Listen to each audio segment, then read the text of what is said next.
नमस्कार, मैं स्वाति वर्मा स्वागत करती हूं आपका पब्लिक एशिया न्यूज में।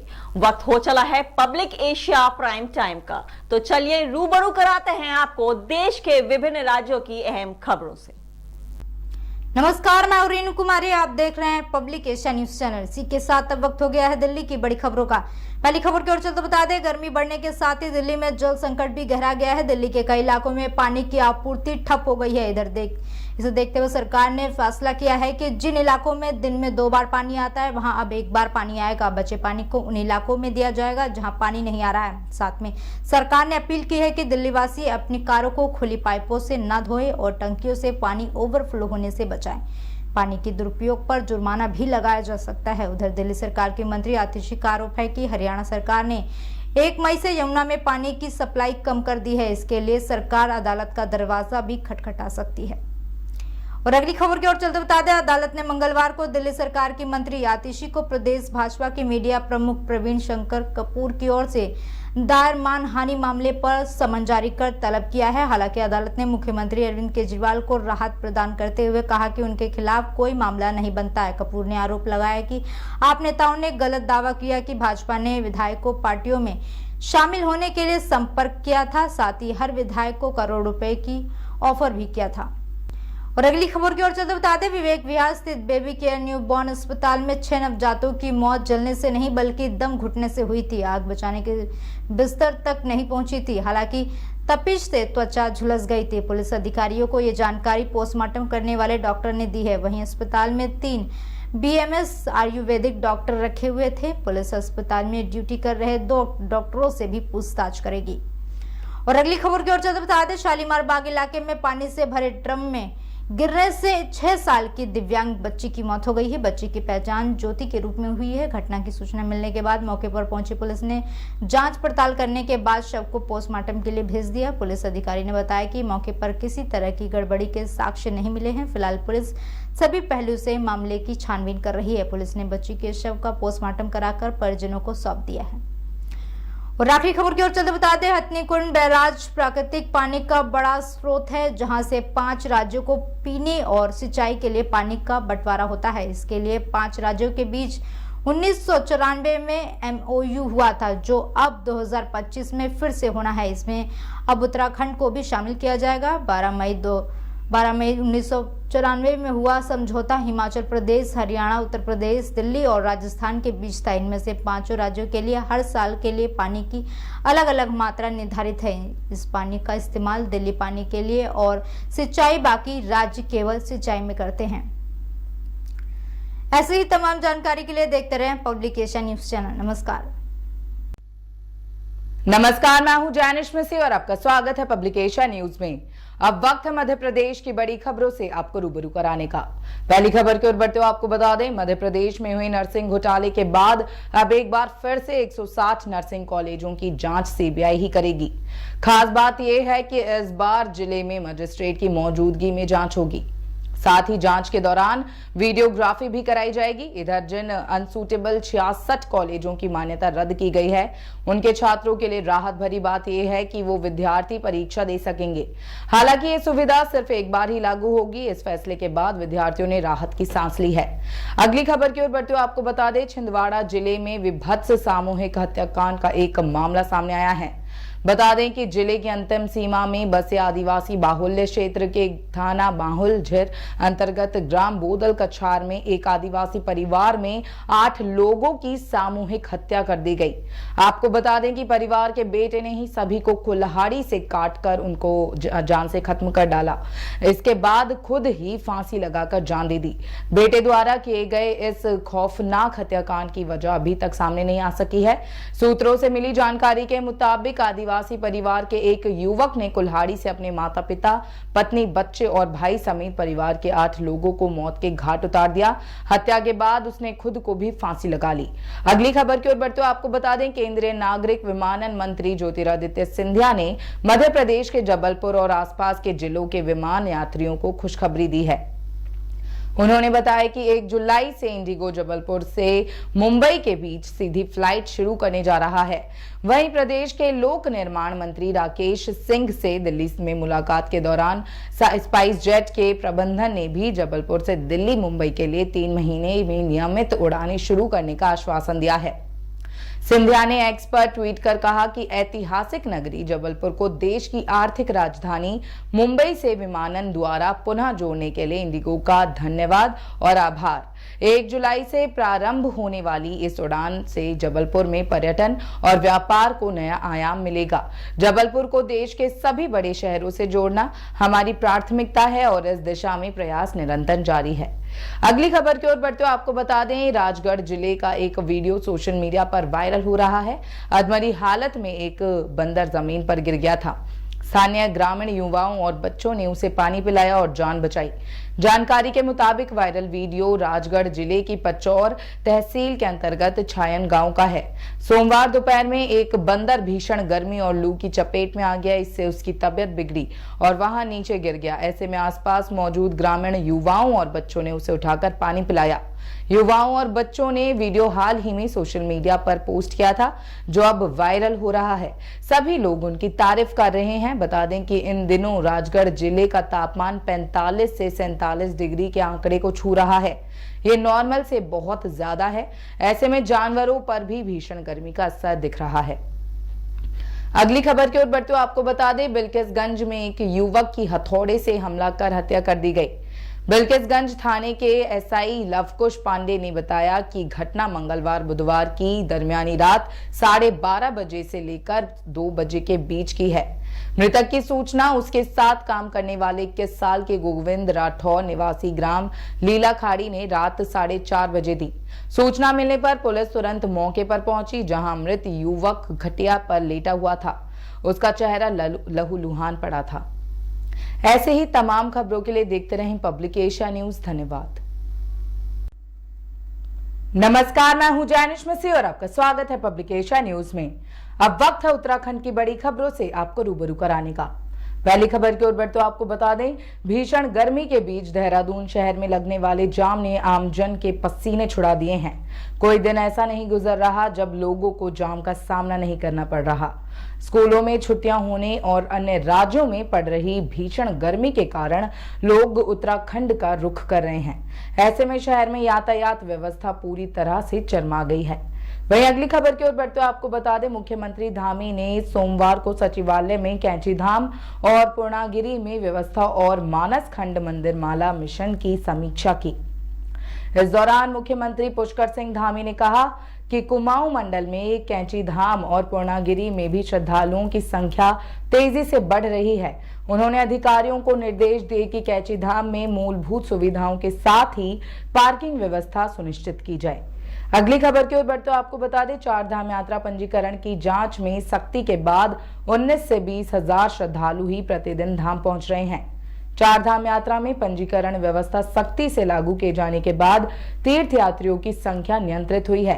केदारनाथ के दर्शन को कपाट खुलने वाले दिन से ही श्रद्धालुओं का जो रैला उमड़ रहा है, वो अब नियंत्रण में है। वहीं अगली खबर की ओर बढ़ते आपको बता दें, मोरी तहसील क्षेत्र में हर साल दर साल आग लगने की घटनाएं बढ़ रही हैं, लेकिन इन्हें रोकने और इन पर काबू पाने के लिए ठोस इंतजाम नहीं किए जा रहे। क्षेत्र में 40 से ज्यादा गांव अभी भी सड़क से नहीं जुड़ पाए हैं। इससे अग्निशमन और राहत एवं बचाव दलों को यहां तक पहुंचने में घंटों लग जाते हैं। गांव में पानी की पर्याप्त व्यवस्था भी नहीं है। इन्हीं वजहों से सालरा गांव में अनिल सिंह के भवन में लगी आग इतनी विकराल हो गई और समय रहते उस पर काबू नहीं पाया जा सका। अगली खबर की ओर बढ़ते आपको बता दें, कोरियाला से देवप्रयाग की तरफ जा रही एक यात्री बस अनियंत्रित होकर पलट गई। सूचना पर तुरंत थानाध्यक्ष देवप्रयाग फोर्स सहित मौके पर पहुंचे। बता दें कि तेलंगाना के यात्री बद्रीनाथ धाम के दर्शन कर लौट रहे थे, तभी अचानक ब्रेक फेल होने से गाड़ी पलट गई। वाहन पलटते ही अंदर यात्रियों की चीख पुकार मच गई। फोर्स की मदद से यात्रियों को सुरक्षित बाहर निकाला गया। 6 घायलों को इलाज के लिए ऋषिकेश भेजा गया। अन्य सभी यात्री सुरक्षित हैं, जिनके लिए दूसरी गाड़ी का इंतजाम किया गया। ऐसी ही तमाम खबरों के लिए देखते रहें पब्लिक एशिया न्यूज। धन्यवाद।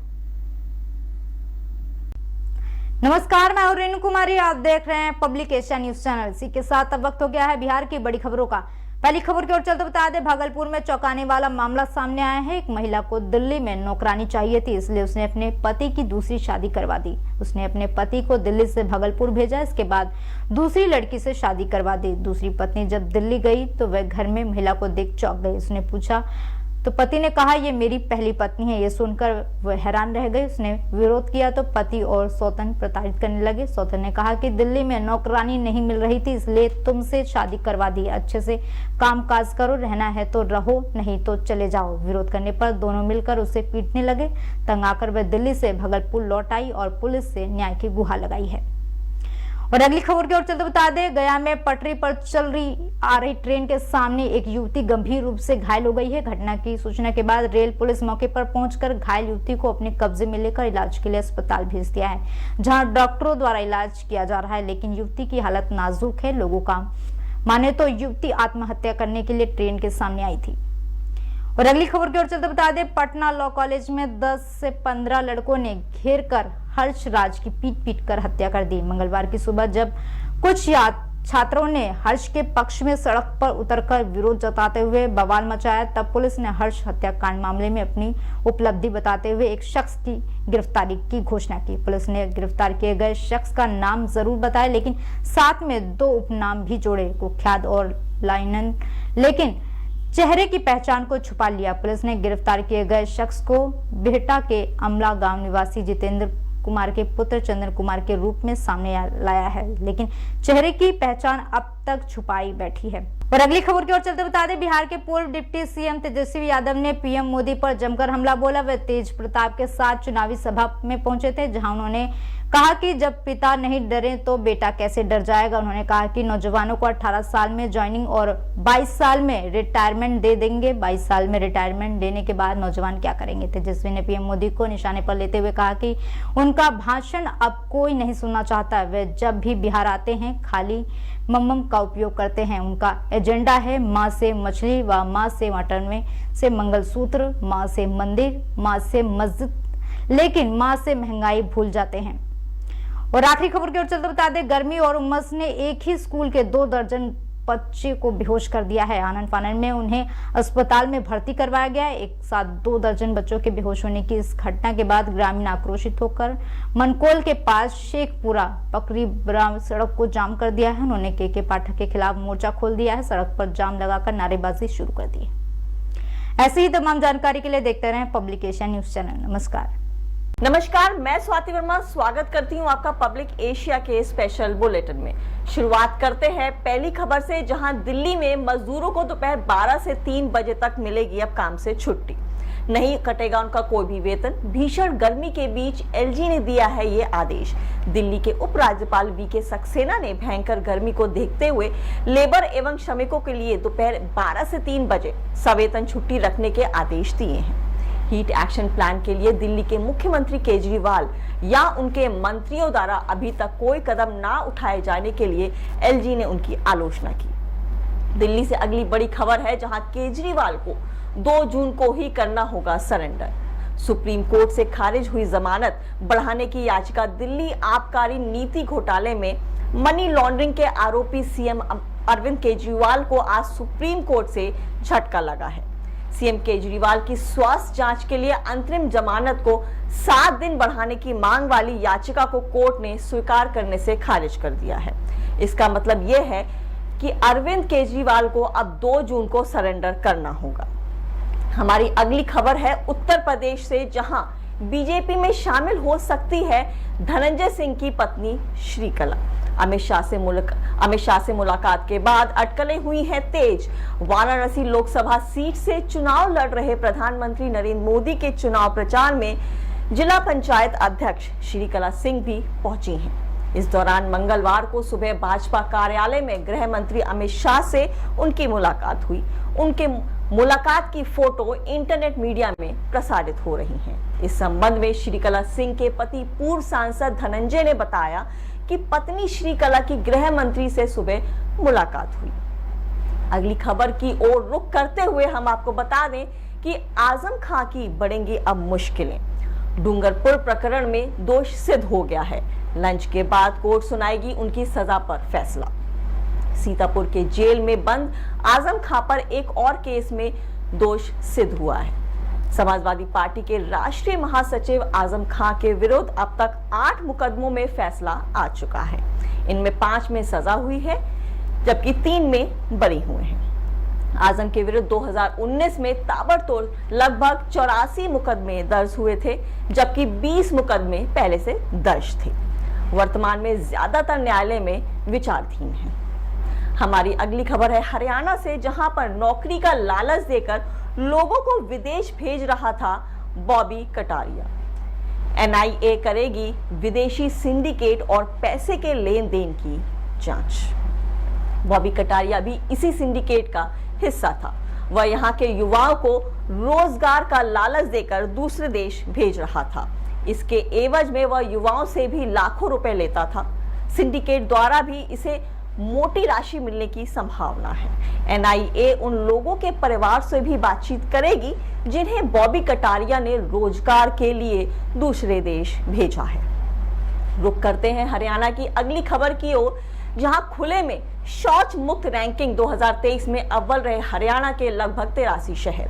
टॉप पर रहे ये 2 सिटी खुले में शौच मुक्त रैंकिंग 2023 में हरियाणा के 83 शहर अव्वल रहे हैं। इसमें सीएम सिटी करनाल और हिसार को वाटर प्लस की श्रेष्ठ रैंकिंग मिली है।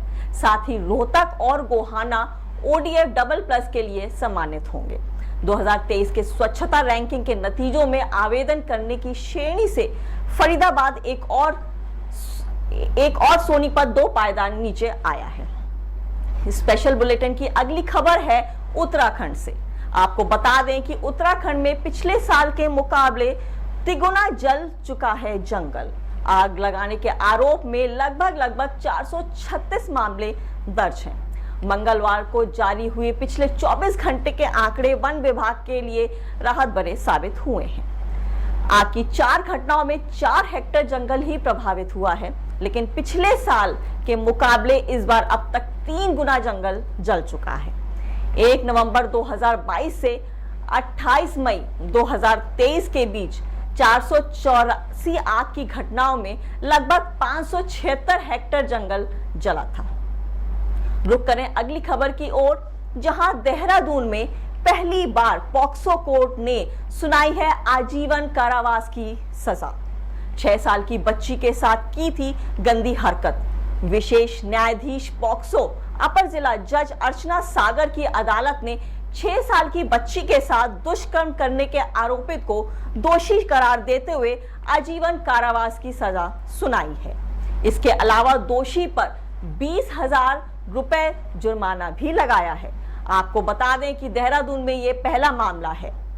पब्लिक एशिया के स्पेशल बुलेटिन को देखने के लिए जुड़े रहें पब्लिक एशिया के साथ। हमारे चैनल को सब्सक्राइब करना ना भूलें। साथ ही Twitter, LinkedIn, Instagram, Facebook page पर हमें जरूर फॉलो करें। नमस्कार, मैं हूं जैनिश मिसी और आपका स्वागत है पब्लिक एशिया न्यूज में। वक्त है महाराष्ट्र की बड़ी खबरों से आपको रूबरू कराने का। पहली खबर की ओर बढ़ते हुए आपको बता दें, महाराष्ट्र के उप मुख्यमंत्री और एनसीपी प्रमुख अजित पवार के ब्रह्मा वाले बयान पर प्रदेश कांग्रेस अध्यक्ष नाना पटोले ने तंज कसा है। उन्होंने कहा कि मतदान ब्रह्मदेव नहीं कराते, जनता कराती है। वो लोग हारने वाले हैं, इसलिए ब्रह्मदेव को याद कर रहे हैं। नाना पटोले ने दावा किया कि जनता हमारे साथ है। इससे पहले अजित पवार ने कहा था कि इस बार चुनाव में कौन सी पार्टी जीतेगी ये तो ब्रह्मा जी भी नहीं जान सकते हैं। अजित पवार ने कहा था कि ठाकरे से कोसों दूर अल्पसंख्यक समुदाय इस साल ठाकरे गुट के साथ चला गया, इसलिए इस चुनाव में क्या होगा ये तो ब्रह्मा भी नहीं बता सकते। अगली खबर की ओर बढ़ते हुए आपको बता दें, अजित पवार के नेतृत्व वाली राष्ट्रवादी कांग्रेस पार्टी ने अगले महीने महाराष्ट्र विधान परिषद के द्विवार्षिक चुनावों के लिए मुंबई शिक्षक निर्वाचन क्षेत्र से शिवाजी राव नलावड़े की उम्मीदवारी की घोषणा की है। 3 निर्वाचन क्षेत्रों मुंबई शिक्षक, कोंकण स्नातक और नासिक शिक्षक के लिए चुनाव 26 जून को होंगे। मौजूदा सदस्यों का कार्यकाल 7 जुलाई को समाप्त होने वाला है। शिवसेना यूबीटी ने मुंबई स्नातक से अनिल परब और मुंबई शिक्षक सीटों से जेएम अभ्यंकर की उम्मीदवारी की घोषणा की है। राज ठाकरे के नेतृत्व वाली महाराष्ट्र नव निर्माण सेना ने कोंकण स्नातक निर्वाचन क्षेत्र से अभिजीत पानसे को अपना उम्मीदवार घोषित किया है। नामांकन दाखिल करने की अंतिम तिथि 7 जून है। अगली खबर की ओर बढ़ते हुए आपको बता दें, महाराष्ट्र के सांगली के तासगांव मने राजुरी रोड पर मंगलवार आधी रात को एक बड़ा हादसे में 6 लोगों की मौत हो गई। इस हादसे में एक व्यक्ति घायल हो गया है। पुलिस की ओर से दी गई शुरुआती जानकारी के मुताबिक ये सड़क हादसा रात करीब 1:30 बजे चिंचानी इलाके के चिंचानी तासगांव मने राजुरी रोड पर हुआ। इसी दौरान ऑल्टो कार सीधे तसारी नहर में जा गिरी और दुर्घटनाग्रस्त हो गई। ये नहर पानी के अभाव से सूखी थी, जिससे तेज रफ्तार ऑल्टो कार नहर में जा गिरी। इस जोरदार टक्कर से कार में सवार 6 लोगों की मौके पर ही मौत हो गई, जबकि एक महिला गंभीर रूप से घायल हो गई है।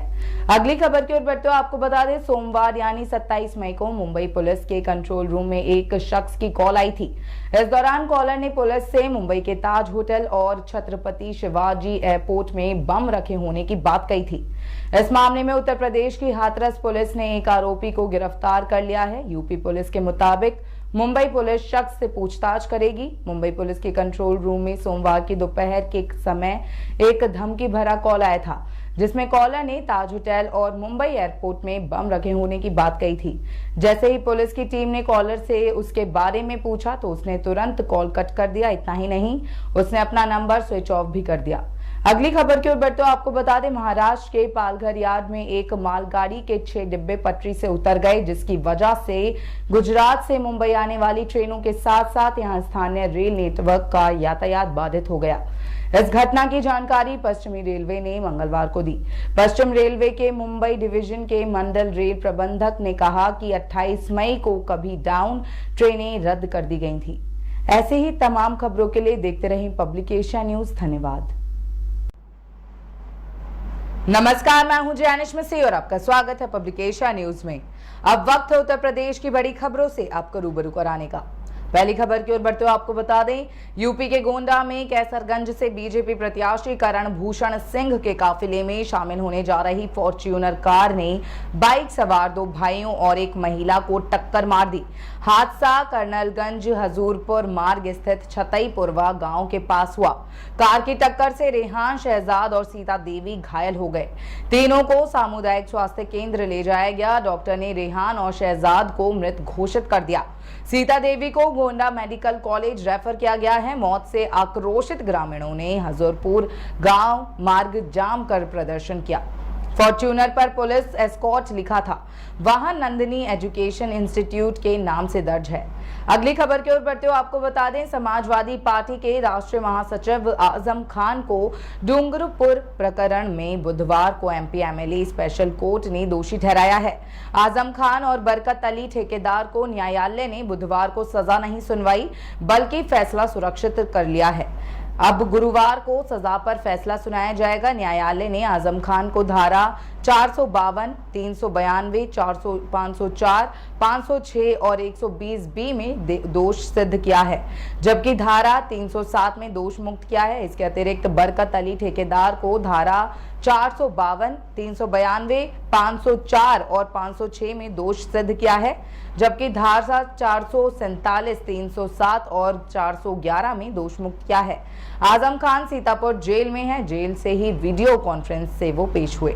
अगली खबर की ओर बढ़ते हुए आपको बता दें, गोरखपुर के भाजपा प्रत्याशी रवि किशन के पक्ष में मंगलवार को यूपी के कैबिनेट मंत्री डॉक्टर संजय निषाद ने निषाद समाज के साथ बैठक की। इस दौरान उन्होंने मीडिया से वार्ता करते हुए कहा कि निषाद समाज के लोगों को गुमराह करके बताया गया है कि गोरखपुर की सपा प्रत्याशी निषाद है, लेकिन अब उन्हें पता चल गया है कि वो निषाद नहीं है। निषाद कम्युनिटी से घर में जन्म नहीं लिया है, तो निषाद उन्हें क्यों वोट देगा।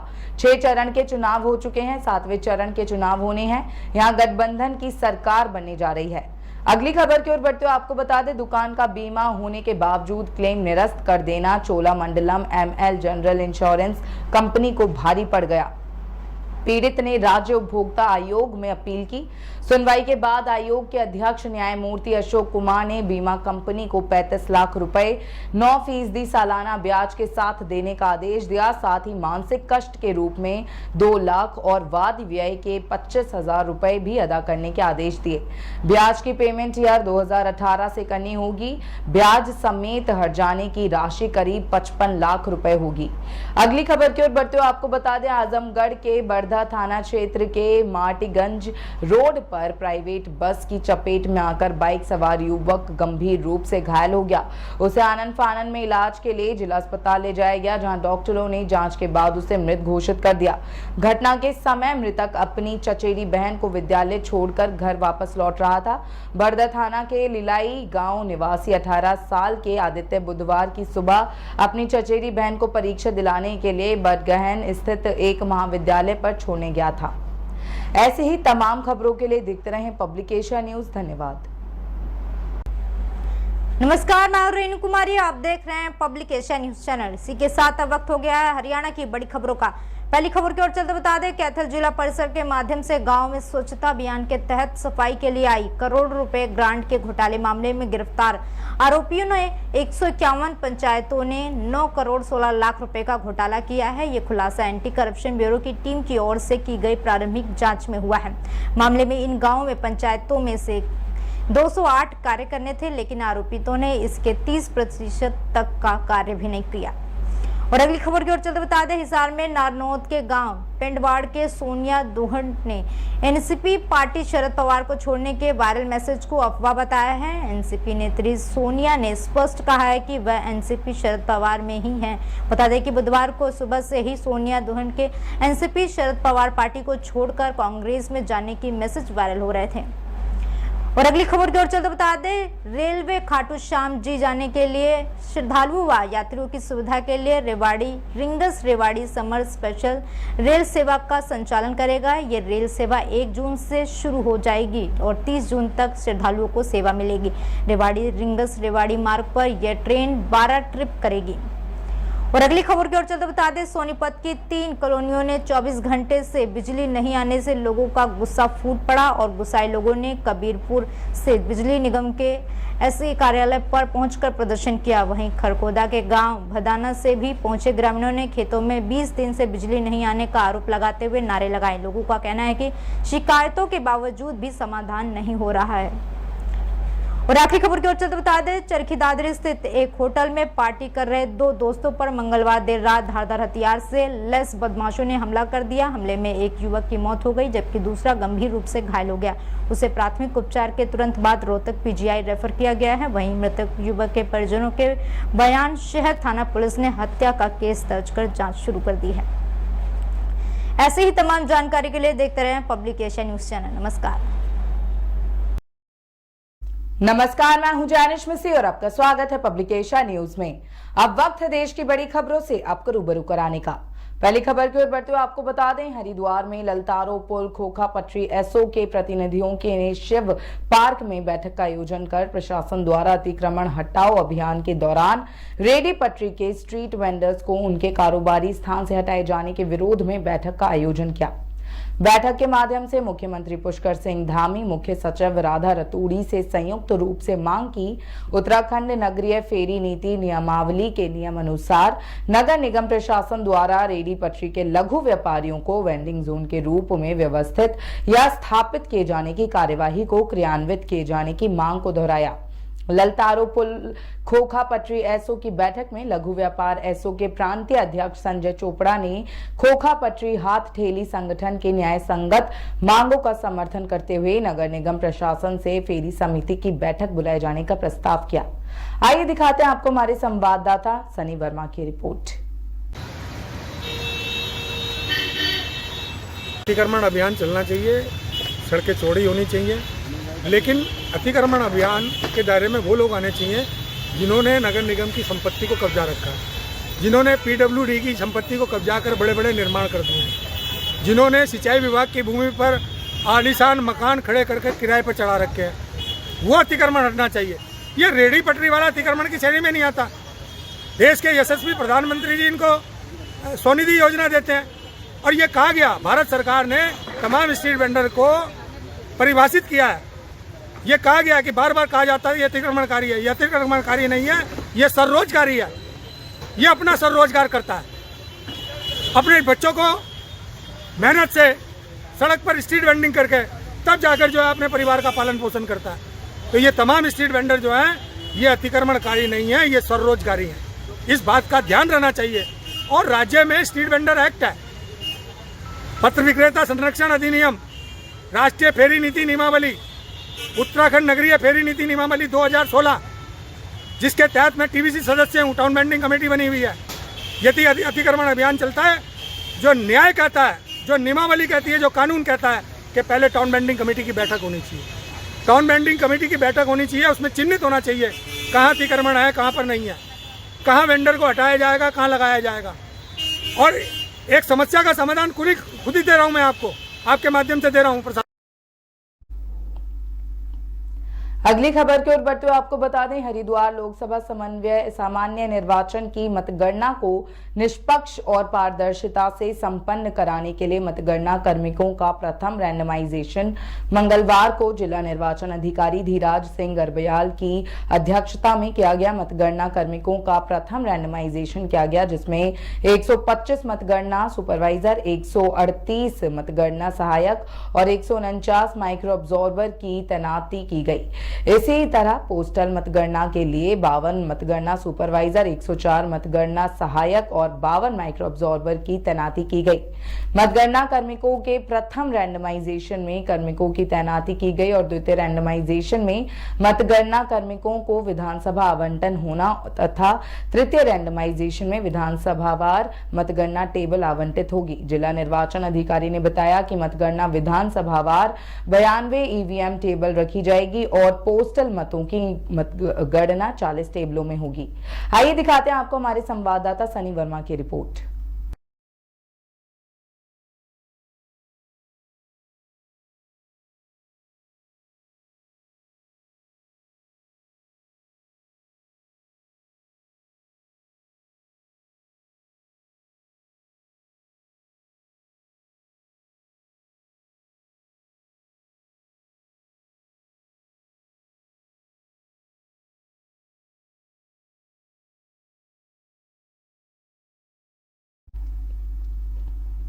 अगली खबर की ओर बढ़ते हुए आपको बता दें, मुरादाबाद के मुंडा पांडे क्षेत्र के ग्राम पंचायत गतौरा में सुबह लगभग 7:30 बजे गांव के बराबर बह रहे तालाब में अचानक बैलगाड़ी घुस गई और 2 बैलों की मौत हो गई।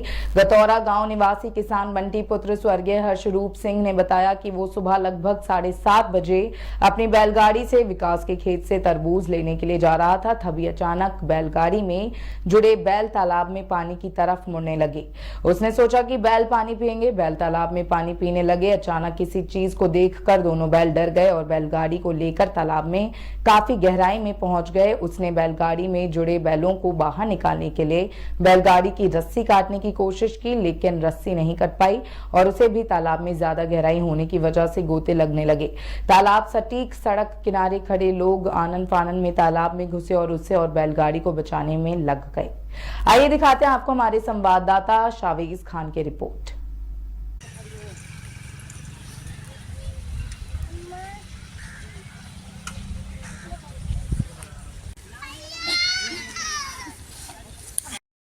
क्या नाम है तुम्हारा? कहाँ पे रहती हो? ये जो घटना हुई है कैसे हुई? तरबूज भरने जा रहा, फिर पानी की बड़ा लाया, तरबूज भरने जा रहा सुबह। कितने बजे की घटना है? 7 बजे। अच्छा, ये कितने बैल खत्म हुए हैं आपके? 2। कितने बच्चे हैं आपके पास? 2 लड़का 2 लड़की। कैसे परिवार का पालन पोषण करते हो आप? 3 बैलों से करें और कैसे करें, यही रोटी है, यही सब चीजें हमारी। आपके पति क्या करते हैं? कुछ ना है ही ना तो। अच्छा, क्या नाम है आपका? अम्मा वो हैं, बहन है जिनकी ये हैं दोनों। क्या हुआ है यहाँ इतनी भीड़ है? मैं सुबह पानी पिलाने लेके आया, तो ये सीधे अंदर घुस गए। मैं तरबूज भरने आ गया। क्या करते हो आप इसके अलावा? मैं यही काम करता हूँ, बैल ठेले चलाता हूँ बस। कितने बहन भाई हो? मजदूर। कौन सा गाँव है आपका? गतौरा। ब्लॉक कौन सा है? मूला पांडी, जिला मुरादाबाद। इसके अलावा आपके पास कोई व्यवसाय नहीं है? ना, सिर्फ यही है हमारी खाने रोटी रोटी है हमारी। इसकी सूचना आपने किसे किसे दे दी? तहसील को भी दे दी हमने। अच्छा, क्या बताया गया वहाँ से? कह रहा फोटो वोटो खिंचवा ली। अब क्या चाहते हो आप? यही चाहते हैं कुछ मिल जाए, मुआवजा मिल जाए, दोबारा से ठेला पेला चालू कर हेल्प हो जाए। और आपका? अमित कुमार लोधी। अमित कुमार जी, ये जो घटना हुई है कैसे हुई और क्या हुआ? ये घटना ऐसे हुई थी सुबह लगभग 6:30 पौने 7 बजे के समय। ये अपने ठेला बैल लेके तरबूज बनने जा रहा था। उनने सोचा, बोले कि यहाँ से पानी पिला के लेके चला जाऊँ जी। अब पानी पिलाने के लेके आने के बाद में बैलों से थोड़ी सी रस्सी कटी हुई। अब वो बैल थोड़े से अंदर चले गए। ये पहनना नहीं जानता था, ना तो रस्सी काट देता। फिर उसके बाद में इसे भी गोते गोते लगे। इसकी भी जान बच गई, भले ही अच्छा हुआ, लेकिन वो दोनों बैल खत्म हो गए।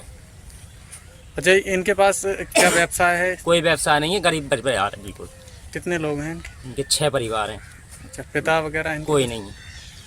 कैसे पालन पोषण करते हैं ये अपना? अब वैसे ठेला मजदूरी करके 400-600 रुपया कमा ले भाई। 200-400 रुपये कमा ले, वो भी साथ में इनसे खत्म। अपना पालन पोषण कर रहे हैं। किसे किसे सूचना दे दी आपने घटना की? तहसील को भी फ़ोन करा मैंने, अच्छा लेखपाल को भी फ़ोन करा है, जी।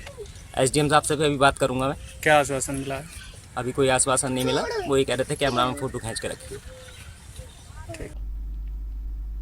अगली खबर की ओर बढ़ते हुए आपको बता दें, देश की राजधानी दिल्ली में बढ़ रही पानी की कमी के बीच एलजी वीरेंद्र सचदेवा ने सीएम केजरीवाल और उनकी सरकार को निशाने पर लेकर हमला बोला है। उन्होंने आरोप लगाते हुए कहा कि दिल्ली में पानी की कमी दूर करने के लिए अरविंद केजरीवाल सरकार ने समय रहते कोई कोशिश नहीं की। आइए दिखाते हैं आपको हमारे संवाददाता नीरज अवस्थी की रिपोर्ट। अप्रैल के महीने से पता चल गया था कि इस बार भीषण गर्मी पड़ने वाली है और ये गर्मी लंबी चलने वाली है। और आज दिल्ली में जो पानी का संकट है, जो भीषण गर्मी है, मैं दिल्ली सरकार से एक सवाल पूछना चाहता हूँ, समर एक्शन प्लान पे काम क्यों नहीं किया? जो बैठक समर एक्शन प्लान की मार्च के अंत में हो जाती थी हर बार, इस बार क्यों नहीं हुई? क्यों दिल्ली में पानी की कमी हो इसके लिए पहले से उपाय क्यों नहीं किए? पूरे अप्रैल महीने और मई में पूरी आम आदमी पार्टी की सरकार सिर्फ राजनीतिक ड्रामेबाजी में लगी रही। भ्रष्टाचार के मामले को छुपाना और जेल से बेल का खेल, इसी खेल में इन लोगों ने अपना समय व्यर्थ किया। पूरे मंत्री सिर्फ पार्टी का काम करते रहे, लेकिन दिल्ली की चिंता किसी ने नहीं की। मैं आपसे पूछना चाहता हूँ, पंजाब, हिमाचल, पंजाब में तो आपकी सरकार है ना, आप वहाँ से पानी ले सकते थे। हरियाणा पे तो आप दोष डालते हो। हिमाचल में आपके गठबंधन की सरकार है, वहाँ से पानी ले सकते थे। दिल्ली को अतिरिक्त पानी मिले, इसके लिए क्या प्रयास किया आपने? एक लाइन नहीं बता सकते आप। दिल्ली में पानी की बर्बादी रोकी जाए, इसके लिए हम भी समर्थन करते हैं, लेकिन दिल्ली में पानी की बर्बादी रोकने का काम आपका था।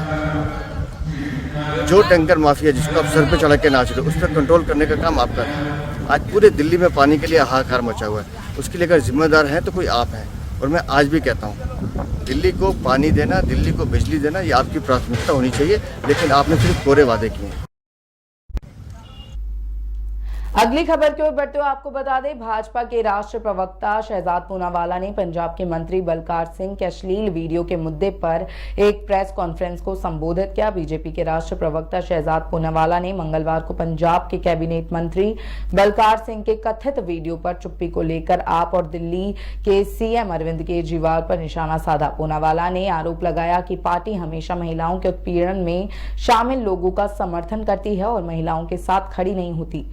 शहजाद पूनावाला ने आप पर हमला करते हुए कहा, भ्रष्टाचार और कदाचार ये उनका व्यवहार बन गया है। उनका हमेशा महिलाओं के प्रति अपमान का दृष्टिकोण रहता है और ये आपकी मानक संचालन प्रक्रिया बन गई है, चाहे वो दिल्ली हो या पंजाब। आइए दिखाते हैं आपको हमारे संवाददाता संतांशु शर्मा की रिपोर्ट।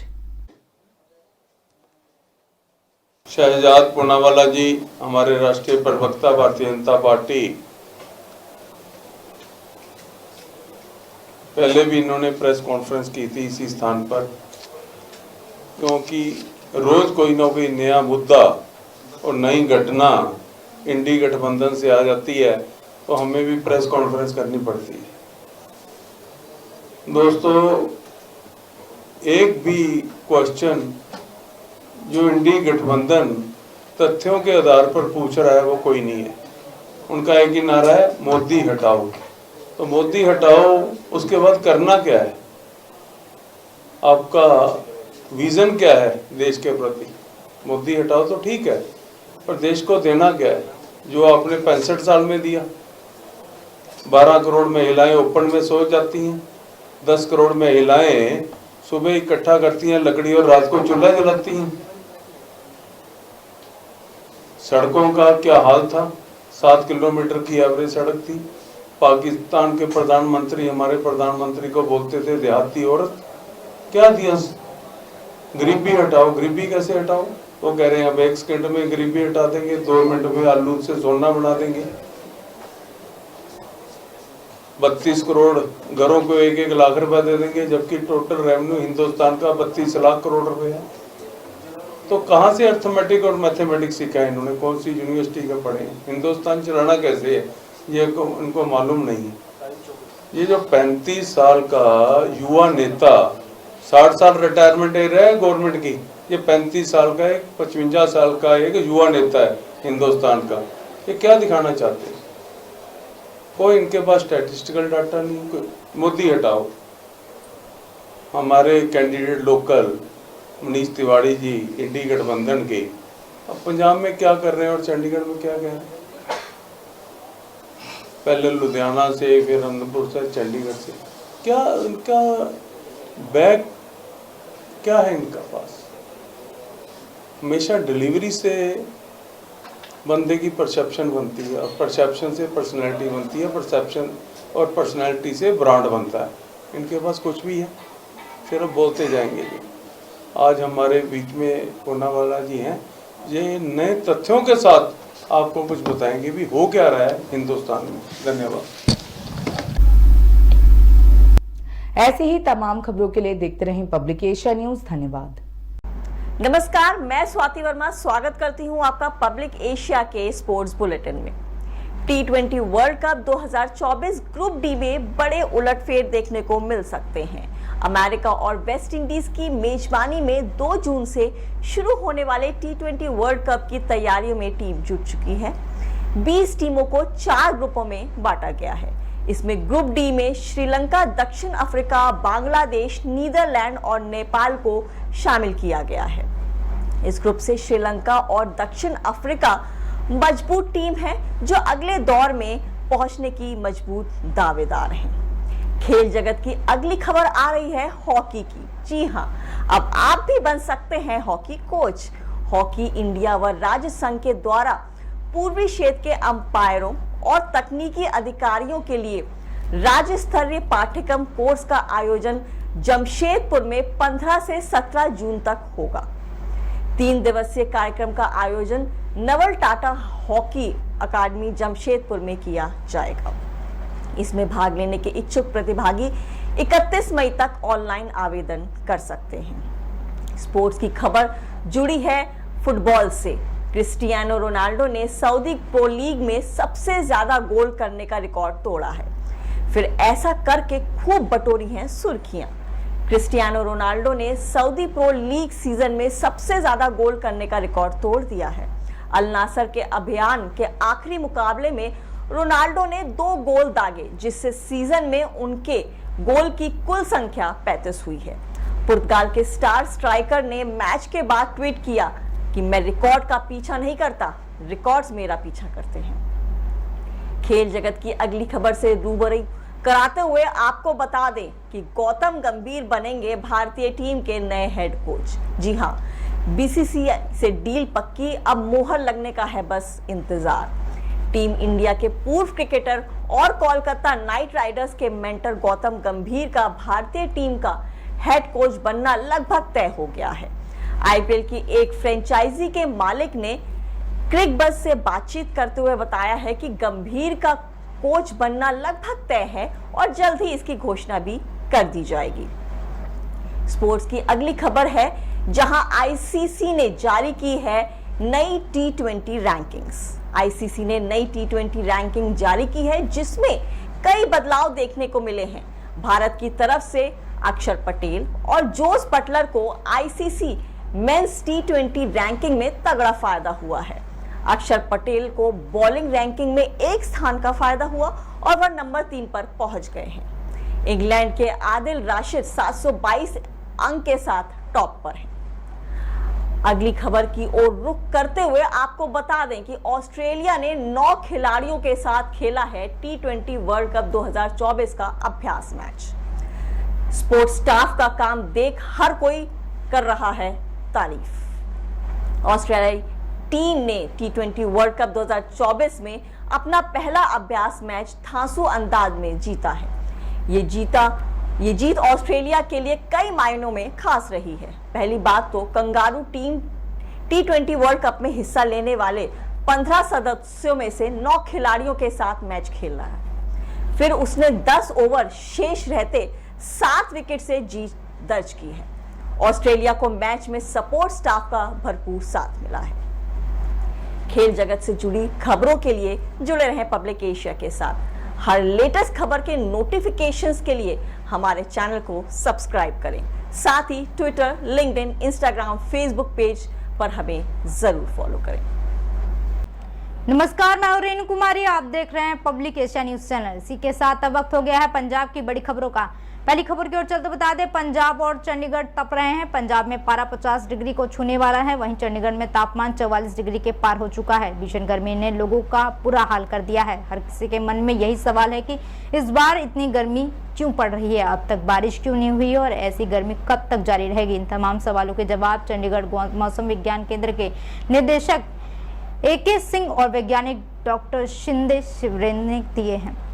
और अगली खबर की ओर चलते बता दें, कांग्रेस के पूर्व अध्यक्ष राहुल गांधी पंजाब कांग्रेस के प्रधान और पार्टी प्रत्याशी अमरिंदर सिंह राजा वडिंग के हक में मुल्लापुर दाखा की दान मंडी में प्रचार करने पहुंचे, जहां राहुल ने कहा कि इंडिया गठबंधन की सरकार बनने पर किसानों का कर्जा माफ कर दिया जाएगा, साथ ही साथ फसलों पर MSP की कानूनी गारंटी भी दी जाएगी।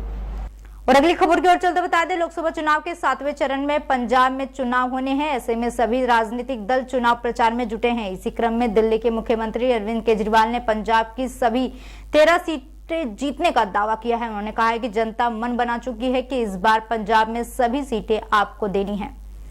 और अगली खबर की ओर चलते बता दें, लोकसभा चुनाव के दौरान बागियों ने कांग्रेस की मुश्किल बढ़ा दी है। अमृतसर से बागी चल रहे 10 पार्षदों में से एक पार्षद जगमीत सिंह गोरा कांग्रेस को छोड़कर भाजपा में शामिल हो गए हैं। जानकारी के मुताबिक मुक्तसर में बागी चल रहे 10 पार्षदों को कांग्रेस पार्टी के सीनियर नेताओं की ओर से मनाया नहीं गया है, जिस कारण से वे पार्टी के चुनावी गतिविधियों से लगातार दूरी बनाए हुए हैं।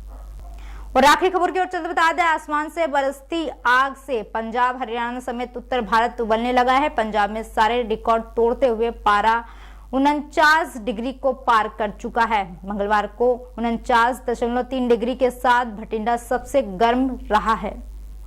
ऐसी ही तमाम जानकारी के लिए देखते रहें पब्लिक एशिया न्यूज।